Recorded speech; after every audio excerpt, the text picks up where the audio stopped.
Assalamualaikum warahmatullahi wabarakatuh. Salam sejahtera bagi kita semua. Om Swastiastu, Namo Buddhaya, salam kebajikan.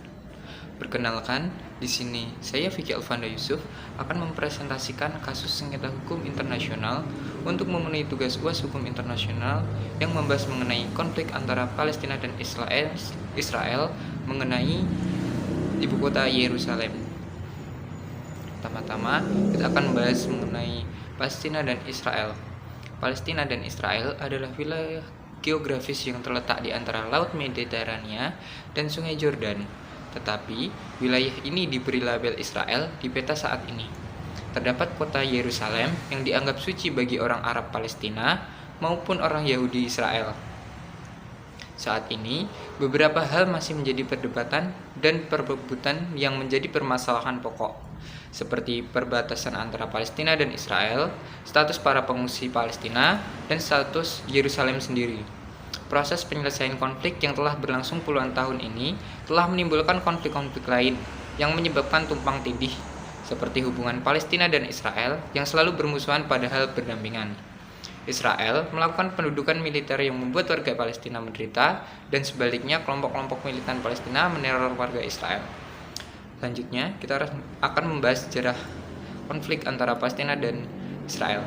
Sejarah panjang melatar belakangi konflik yang terjadi di tanah Palestina, tanah yang dijanjikan seperti yang termasuk dalam kitab suci kaum Yahudi usai Perang Dunia Kedua.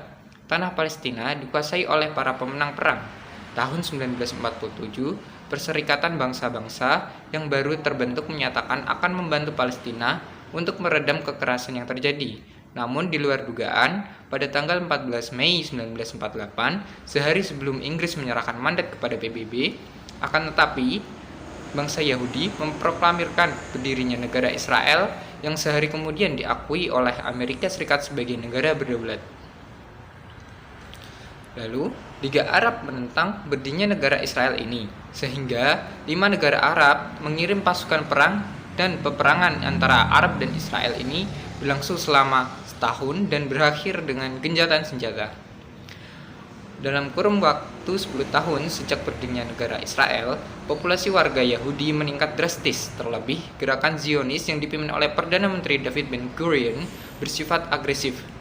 Lalu, era 60-an, Israel kian agresif.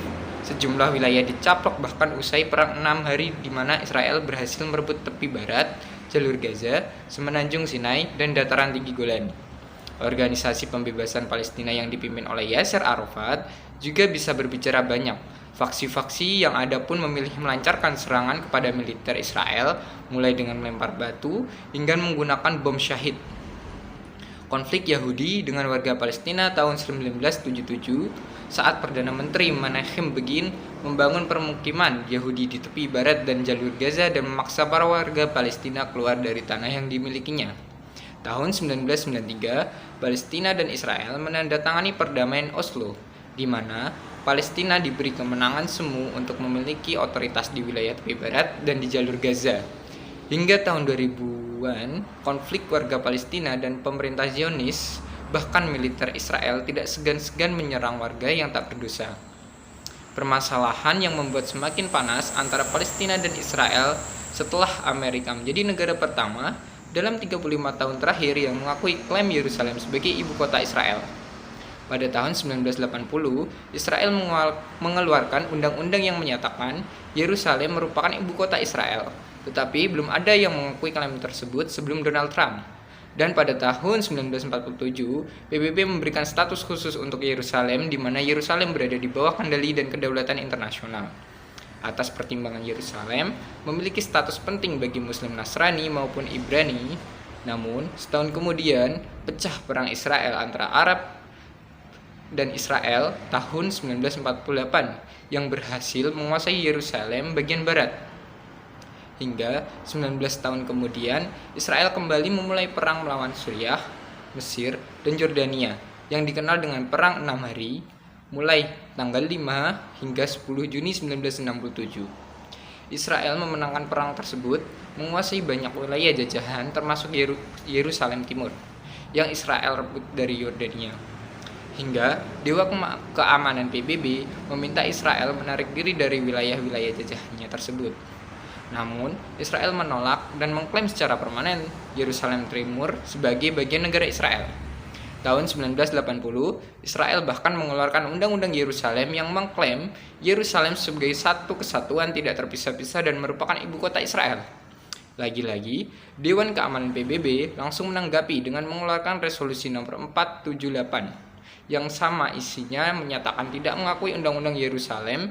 Dunia termasuk Amerika Serikat mengakui Yerusalem sebagai wilayah pendudukan Israel, sedangkan ibu kota Israel adalah Tel Aviv yang sebenarnya.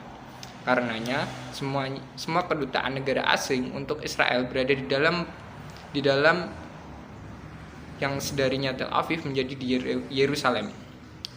Setelah Rabu, 6 Desember 2017, Presiden Amerika Serikat Donald Trump mengakui Yerusalem sebagai ibu kota Israel, memerintahkan pemindahan kedutaan besar Amerika. Pada saat ini, sulitnya penyelesaian konflik antara Palestina dan Israel ditengarai karena 5 hal penghalang menurut Ulutas dalam penyelesaian konflik antara Israel dan Palestina. Hal itu adalah kebijakan AS mengenai Timur Tengah, terutama mengenai Palestina dan Israel. Saat kepemimpinan Presiden Donald Trump, lalu ada radikalisasi politik, perpecahan regional di Timur Tengah, dan dampaknya pada kebijakan ekonomi dan politik Palestina. Lalu, ada bentrokan yang berlangsung di Palestina dan kurangnya gagasan di kalangan masyarakat internasional. Namun saat ini dengan pergantian presiden, Amerika semua dijabat oleh Donald Trump, sekarang digantikan oleh Presiden Joe Biden, diharapkan berpengaruh terhadap penyelesaian konflik dua negara tersebut. Oleh konflik dua negara tersebut, ada beberapa langkah yang dapat diambil dalam penyelesaian dalam sengketa tersebut. Yang pertama, tetap memberikan bantuan kemanusiaan kepada yang terdampak konflik di Palestina. Yang kedua, dukungan internasional terhadap perdamaian dua negara tersebut dengan partisipasi keprihatinan dan kewajiban semua negara dalam mendukung sengketa ini agar dapat terselesaikan. Yang ketiga, berharap kepada janji Presiden Amerika yang baru yaitu Joe Biden terhadap penyelesaian konflik di Yerusalem dengan kebijakan-kebijakannya dalam pemutusan hubungan kerja era Donald Trump dan mendukung solusi penyelesaian dua negara tersebut secara tuntas. Sebab Amerika adalah satu negara adik kuasa yang sebelumnya mendukung negara Israel serta keberpihakan mereka kepada Israel. Di saat ini pemerintahan Donald Trump diharapkan dengan terpilihnya Joe Biden dapat mempengaruhi hal tersebut agar sebelumnya dari keberpihakan menjadi netral, agar mendukung dan mendapatkan solusi perdamaian kedua negara. Yang keempat, diharapkan PBB dapat bergerak lebih leluasa dengan kebijakan-kebijakannya setelah Joe Biden menjabat sebagai Presiden Amerika Serikat. Dikarenakan Amerika sebagai pemegang kontribusi tertinggi serta letak markas PBB yang ada di New York, Amerika disinyalir menyebabkan PBB tidak dapat bergerak leluasa di pemerintahan Donald Trump sebagai Presiden Amerika Serikat. Sekian atas presentasi saya. Mohon maaf jika ada salah-salah kata dan mohon maaf jika ada kekeliruan dalam presentasi saya. Pada dasarnya saya manusia biasa yang tak luput dari kesalahan. Pasar baru beli kuaci.